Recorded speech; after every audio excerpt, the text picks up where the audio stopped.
Good morning all of you. तो जैसा कि आप सब जानते हैं कि अभी हम अपना नेक्स्ट चैप्टर कंटिन्यू हम कर चुके हैं। कल उसका फर्स्ट वीडियो आपके सामने आया, आज ये सेकंड वीडियो है। उम्मीद है कि कल जितना आपको समझ में आया था उससे थोड़ा सा और बेटर आज समझ में आएगा। तो आज हम जो पढ़ने वाले हैं उसका टॉपिक क्या है? Dairy farm management. Dairy farm management मतलब होता क्या है? डेयरी मतलब होता है दूध, ठीक है। तो दूध प्रदान करने वाले जो पशु होते हैं उनका मैनेजमेंट करना, ठीक। डेयरी फार्म मैनेजमेंट का मतलब यहाँ पे क्या हुआ कि दूध प्रदान करने वाले पशुओं को उनका रख रखाव करना, उनकी देख रेख करना इस डेयरी फार्म मैनेजमेंट के अंतर्गत आएगा। तो इसका जो टॉपिक है वो सब आपको क्लियर हुआ होगा, ठीक। देन उसके बाद है कि डेयरी में हम किन चीज़ों को लेते हैं। तो मैंने अभी बताया आपको कि डेयरी में हम इंक्लूड करते हैं मिल्क एंड किसको? मिल्क प्रोडक्ट्स को, ठीक है। मतलब मिल्क तो है ही, लेकिन उसके साथ साथ मिल्क प्रोडक्ट्स भी तो आते हैं। फॉर एग्जांपल ऐसे बहुत सारे मिल्क प्रोडक्ट्स हैं। फॉर एग्जांपल पनीर है, दही है, लस्सी है, ठीक है, और जो चीज़ है। तो ये सारे किस में आ जाते हैं? ये सारे आ जाते हैं मिल्क प्रोडक्ट्स में। तो हम इसका भी तो हमको एज ए मैनेजमेंट हमको करना होता है, इसका भी प्रोडक्शन तो हमको करना होता है। तो इसके अंतर्गत हम उसकी स्टडी को करते हैं, ठीक है। उसके बाद नेक्स्ट हमने लिखा हुआ है कि डेयरी फार्म मैनेजमेंट के लिए हमको कुछ प्रोफेशनल अप्रोचेस को यूज़ करना पड़ता है। प्रोफेशनल अप्रोच मतलब क्या कि कुछ तकनीकी चीज़ों को इसमें हमें इस्तेमाल करना हमारे लिए ज़रूरी होता है। अगर हम परंपरागत चीज़ों के आधार पर ही अपना डेयरी मैनेजमेंट करेंगे तो हमें बहुत ज़्यादा लाभ की प्राप्ति नहीं होगी। लेकिन अगर हम चाहते हैं कि हमें काफ़ी ज़्यादा मात्रा में, मतलब काफ़ी अच्छी मात्रा में हमें धन की प्राप्ति हो, तो उसके लिए हमें क्या करना पड़ेगा? हमें कुछ प्रोफेशनल टेक्निक्स का यूज़ करना पड़ेगा। उसमें अपने डेयरी में, हमारा जो डेयरी जो फार्म है उस डेयरी फार्म में हमें कुछ प्रोफेशनल चीज़ें, हमें कुछ नई तकनीकों का उसमें नई तकनीकों का हमें उसमें कुछ समावेश करना पड़ेगा। तो डेयरी फार्म मैनेजमेंट में क्या क्या नई तकनीकों का हम यूज़ करके अपने प्रोग्रेस को हम बहुत अच्छा कर सकते हैं ताकि हमें अधिक से अधिक प्रॉफिट की प्राप्ति हो सके। तो वो कौन सा है? सबसे पहले कुछ ऐसे एनिमल्स के बारे में आप लोग जान लीजिए जिसको कि ऐसे डेयरी फार्म में यूज़ किया जाता है उनसे दूध की प्राप्ति के लिए। आप जानते भी होंगे नॉर्मली कि ऐसे कौन कौन से एनिमल्स हैं।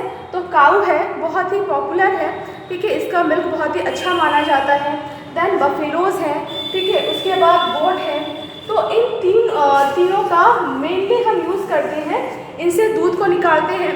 दूध को निकालने के बाद दूध से जो डिफरेंट टाइप के प्रोडक्ट्स का निर्माण होता है, हम उन प्रोडक्ट्स का भी हम उसको उसका भी हम इसमें डेयरी में ही उसका भी हम यहाँ पे निर्माण करते हैं और फिर उसको मार्केट में हम अपने प्रोडक्ट्स का हम सप्लाई कर देते हैं। फॉर एग्जांपल अमूल देखो, ठीक है, कितना पॉपुलर है। मतलब अमूल के पहले वो गुजरात में केवल सुना है कि मैंने 5-6 गाय से उसने स्टार्ट किया था, उनका जो मालिक है, और आज उनके पास वो पूरे इंडिया में जो अमूल कंपनी है वो फेमस हो चुकी है। तो अमूल कंपनी है क्या? वो एक डेयरी फार्म है, ठीक है, जो कि मिल्क भी बनाती है और मिल्क से जो डिफरेंट प्रोडक्ट्स होते हैं उसका भी उसका भी मैन्युफैक्चरिंग वहाँ पे किया जाता है। उसके बाद मैंने यहाँ पे डॉग्स और कैट्स को भी लिख के रखा है। अब आपको लग रहा होगा कि इसमें मतलब डॉग्स और कैट्स से हमें दूध की तो प्राप्ति होती नहीं है। अमूमन डॉग्स और कैट्स से भी दूध मिलता है, लेकिन उसका यूज़ हम मनुष्यों के लिए हम नहीं कर सकते हैं ना। लेकिन फिर भी मैंने इसमें यहाँ पर लिख कर रखा है। इसका एक रीज़न है। वो रीज़न ये है, अभी मैंने आपको बताया कि डेयरी फार्म मैनेजमेंट में हमको अपने प्रोफेशनल अप्रोचेस के साथ साथ मतलब प्रोफेशनल अप्रोचेस का हमको यहाँ पे यूज़ करना है, ठीक है। बिना प्रोफेशनल अप्रोचेस का यूज़ किए हुए हमें अच्छा प्रॉफिट नहीं हो पाएगा। तो उसी प्रोफेशनल अप्रोचेस में ही क्या आता है? डॉग्स एंड कैट्स का यूज़ किया जाता है। कैसे? जैसे पशुओं की जो देखभाल होती है, आप सबने सुना होगा जो डॉगीज़ होते हैं, जो डॉग्स होते हैं, वो बहुत अच्छे रखवाली करने में वो उनसे बेटर और कोई हो ही नहीं सकता है, ठीक है। इसीलिए डॉग्स को घर का चौकीदार भी बोला जाता है। तो अगर आप चाहते हो कि आपके गायों का अच्छी तरह से उनकी देखभाल हो सके, आप ये चाहते हो कि आपकी गाय अगर खुल गई है तो वो कहीं दूसरे जगह पे ना जाए, या प्रॉपरली उनकी जो देख रेख करने वाला। तो किसी ह्यूमन बीइंग को रखने से अच्छा है कि आप वहाँ पे एक दो या जितनी संख्या में आपकी गाय हैं उतनी ही संख्या में, अगर गायों की संख्या ज़्यादा है तो डॉगीज़ की संख्या से ज़्यादा बढ़ानी पड़ेगी। अब वहाँ पे डॉगीज़ को रख दो, तो ये क्या करेंगी, ये जितनी भी वहाँ पे मतलब आपके उसमें डेयरी फार्म में मिल्क को प्रोवाइड करने वाले जितने भी एनिमल्स रहेंगे उसकी ये क्या करेगी, देख रेख का उसके ये डॉग्स के द्वारा काम किया जाएगा। उसके बाद कैट्स का भी यूज़ किया जाता है। जैसे कभी कभी क्या होता है कि जो भी जहाँ पे गाय आपकी रखी जाती है ना, वहाँ पे गाय बफेलोज या वहाँ पे क्या होते हैं, बहुत सारे छोटे छोटे रोडेंट्स आ जाते हैं, मतलब बहुत सारे छोटे छोटे चूहे आ जाते हैं।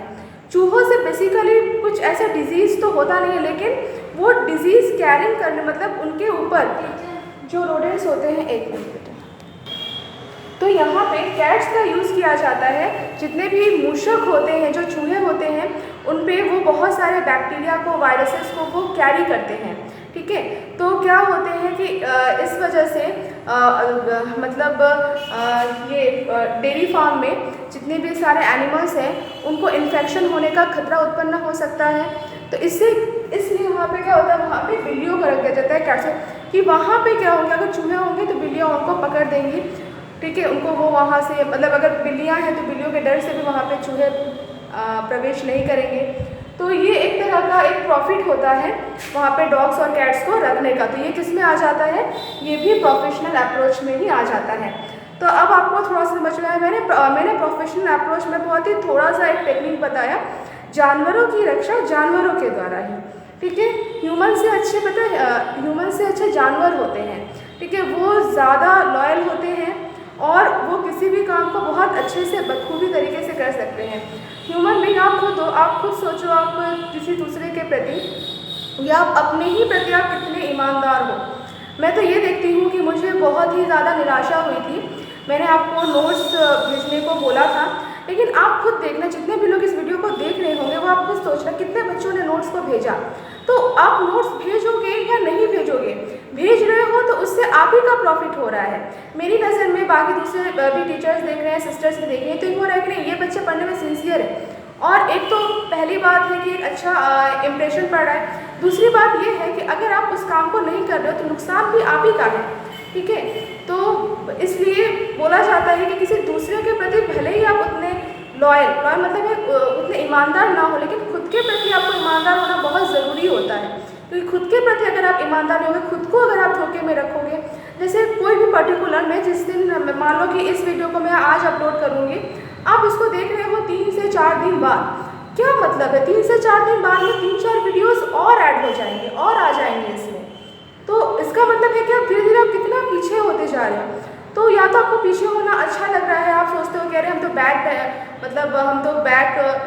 बेंचर्स ही हैं, मतलब हमें तो पीछे ही रहना है, हमें आगे आने से कोई मतलब है नहीं, जिसको आगे बढ़ना है, जिसको फर्स्ट आना है वही फर्स्ट आए, हमें आगे नहीं आना है। तो ये आप ही के में नहीं है, अधिकतर ह्यूमंस में ये एक टेंडेंसी हो चुकी है। इसलिए स्पेशली जो इंडियंस है वो इतने हर काम में इतने पीछे रह जाते हैं। आप खुद सोचो इंडियंस हर काम में पीछे क्यों है, आप क्योंकि कहीं ना कहीं आप भी तो एक इंडियन ही हो ना। तो खैर वो बात अलग थी, टॉपिक से थोड़ा सा हट गए। लेकिन एक बात अगर मैं आपको बताऊं, हम लोग एक बार गए थे यहीं गाज़ीपुर में, गंगादास बाबा का जो आश्रम है, मैं अपनी फैमिली के साथ बहुत सालों पहले वहाँ पे एक बार हम गए थे। तो वहाँ पे मैंने देखा था वहाँ का जो डेयरी फार्म था, वहाँ के डेयरी फार्म में डॉगीज़ भी थे, कैट्स भी थे। तो मुझे वहाँ पे, तब मैं बहुत छोटी थी, तो मुझे वहाँ पे लगा कि अरे यहाँ का तो खाना मैं नहीं खाना चाहिए, यहाँ का तो खाना बहुत डर्टी होगा, क्योंकि यहाँ पे बिल्लियाँ आराम से घूम रही हैं, डॉगीज़ भी हैं। तो वहाँ के एक पर्सन ने मुझे बताया था कि बेटा यहाँ के जो डॉगीज़ और कैट्स हैं ना, यहाँ के डॉगीज़ और कैट्स मतलब इस डेयरी फार्म के लिए हैं, ताकि मतलब यहाँ की देखभाल के लिए हैं, ठीक है। तो अब आपको ये चीज़ें, उसके बाद फिर जब मैंने इस टॉपिक को पढ़ा तो उनकी कही बात मैं यहाँ पे अब आपको रिलेट करके आपको समझा पाई कि किस तरह से, कभी आप भी जाना, वहाँ पे बहुत अच्छी जगह है। उसके बाद है बाण क्लीन। बाण मतलब होता है जो बाड़ा, मतलब जहाँ पे गाय भैंस हमारी रहती है उसको हम बोलते हैं बाण, ठीक है। तो बाण जो हमारा हमेशा क्लीन होना चाहिए। अगर वो डर्टी होगा तो क्या होगा, वो अनहाइजीनिक हो जाएगा। अनहाइजीनिक हो जाएगा तो बहुत सारे जर्म्स, बहुत सारे पैथोजन हमारे मतलब दूध उत्पादन करने वाले पशुओं पे वो हमला करेंगे, जिससे कि अच्छे से दूध का उत्पादन नहीं हो पाएगा, पशु बीमार होने लगेंगे और क्या होगा, हम जो प्रोडक्टिविटी रेट है, जो ग्रोथ रेट है, उसमें धीरे धीरे कमी आने लगेगी। उसके बाद है हमें क्या करना चाहिए, ये भी प्रोफेशनल अप्रोच में आएगा कि हमें गुड ब्रीड का सिलेक्शन करना चाहिए। गुड ब्रीड मतलब क्या होता है, अच्छी नस्ल वाले पशुओं का यहाँ पे हमें चयन करना चाहिए। अच्छी नस्ल मतलब अब अच्छी नस्ल में क्या क्या चीज़ें आ जाती हैं, अच्छी नस्ल में आ जाती है हाई एल्डिंग, मतलब हमें ऐसे पशुओं से मतलब हमें ऐसे पशुओं को अपने बाड़ में रखना चाहिए जिससे कि हमें दूध जो है वो अधिक से अधिक मात्रा में उनसे हम दूध की प्राप्ति कर सकें। ठीक है, उसके बाद है इसी में आ जाएगा हाई एल्डिंग पोटेंशियल, मतलब जिससे अधिक से अधिक मात्रा में दूध उत्पन्न हो सके। उसके बाद उस दूध की केवल मात्रा ही बहुत अच्छी खासी नहीं होनी चाहिए, बल्कि उस मिल्क की क्वांटिटी भी बहुत अच्छी होनी क्वालिटी भी बहुत अच्छी होनी चाहिए। उस मिल्क की क्वालिटी भी बहुत ही अच्छी होनी चाहिए, मतलब उसका जो गुण है वो भी, मतलब उसका परिमाण भी बहुत अच्छा होना चाहिए। मतलब जो एक नॉर्मल जो एक गाय है वो 30 से 35 लीटर तक मिल्क भी दे, और जो वो 30 से 35 लीटर वो केवल क्वांटिटी में ही नहीं, मतलब केवल परिमाण में ही अधिक ना हो, बल्कि उसकी क्वालिटी भी बहुत अच्छी हो। ठीक है, एक अच्छी क्वालिटी का जो मिल्क होता है उस क्वालिटी का वो मिल्क हो। ठीक है, तो हमें ऐसा मिल्क हमें जिस भी एनिमल के ब्रीड से प्राप्त होता है, जिस नस्ल के गाय या भैंस के द्वारा हमें इस तरह के मिल्क की प्राप्ति होती है, हमें उस ब्रीड के एनिमल्स का चयन करना चाहिए। ठीक है, सेकेंड पॉइंट है हमें रेजिस्टेंस वैरायटीज़ का यूज़ करना चाहिए। अब अगर हम ऐसी ब्रीड के एनिमल्स का यूज़ करने लगे जो कि थोड़ा सा कुछ भी क्लाइमेटिक चेंज होता है और वो बीमार पड़ जाती है, तो क्या होगा, हमारा जो ग्रोथ रेट है, जो हमारा प्रॉफिट है वो धीरे धीरे कम होने लगेगा। इसलिए हमें ऐसी वैराइटीज़ के एनिमल्स का यूज़ करना चाहिए जो कि डिजीज़ रेजिस्टेंस हो, मतलब जिनमें प्रतिरोधकता क्षमता का अच्छी खासी तरह से विकास हो। ठीक है, वो बहुत जल्दी किसी भी पैथोजेंस के प्रति इन्फेक्टेड न होती हों। ठीक, उसके बाद है क्लाइमेटिक पशुओं का यूज़ करना चाहिए। मतलब यहाँ पे मैं लिखा हुआ है क्लाइमेट, तो क्लाइमेट का मतलब क्या होता है कि हमें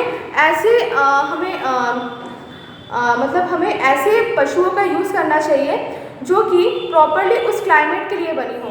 अब सपोज़ करो कोई एक गाय है जो कि हिमाचल प्रदेश में रहने योग्य है, लेकिन वो वहाँ पे हिमाचल प्रदेश में दूध देती है। सपोज़ करो हिमाचल प्रदेश में उसने दूध दिया 20 लीटर।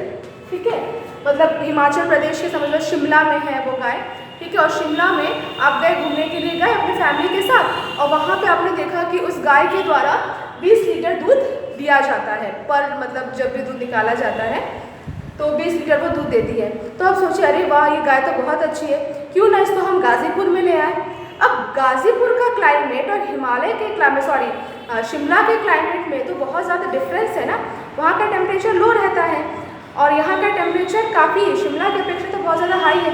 तो आप जब उस गाय को परचेस करके गाज़ीपुर में लेके आए तो आपने देखा कि उसका जो मिल्क था वो कितना हो गया, 5 लीटर हो गया।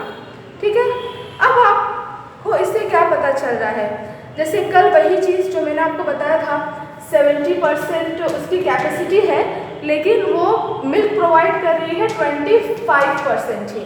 ठीक है, तो हमको ये क्या करना है, मतलब कोई एक बच्चा है, मैंने आपको इसका एग्जाम्पल देकर बताया था, कोई बच्चा है जो कि 70% मार्क्स को ला सकता है, लेकिन वो बच्चा कितने परसेंटेज मार्क्स ला रहा है, वो बच्चा मार्क्स ला रहा है 25% ही।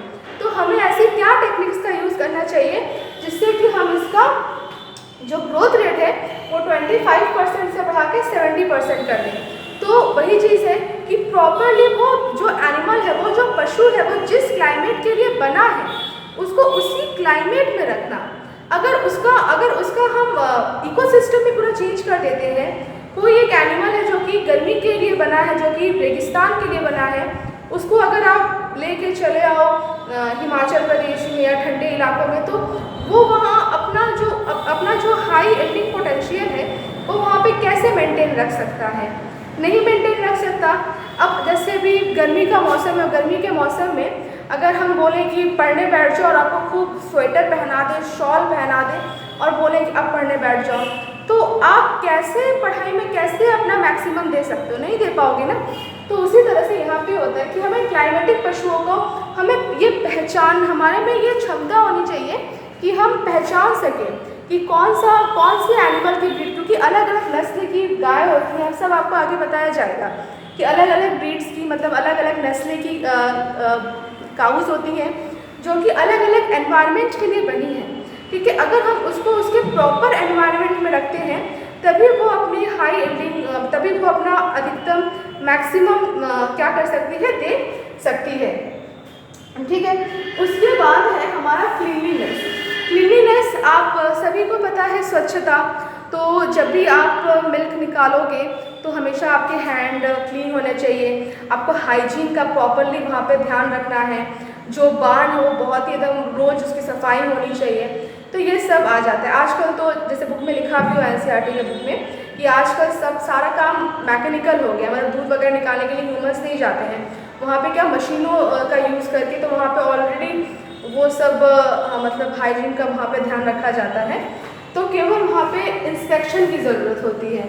इंस्पेक्शन मतलब बार बार इंस्पेक्शन करना, मतलब देखना कि हर चीज़ हर काम प्रॉपर ढंग से हो रहा है कि नहीं, इसका बार बार थोड़े थोड़े समय पे हमें इंस्पेक्शन करने की ज़रूरत है। जो भी एनिमल्स हैं जो हमारे डेयरी फार्म में मौजूद हैं, उन एनिमल्स की स्वास्थ्य की जांच करवाना, ठीक है, ताकि उनको कोई बीमारी तो नहीं हो गई, और अगर उनको कोई बीमारी हो भी गई है, मान लो कोई अगर गाय बीमार भी हो गई है तो उसका पूरा प्रॉपरली टेस्ट करवाना, उसकी डिजीज़ की पहचान करना कि ये स्प्रेड वाला तो कहीं डिजीज़ नहीं है, और अगर है स्प्रेड वाला तो उसको वहाँ से अलग कर देना।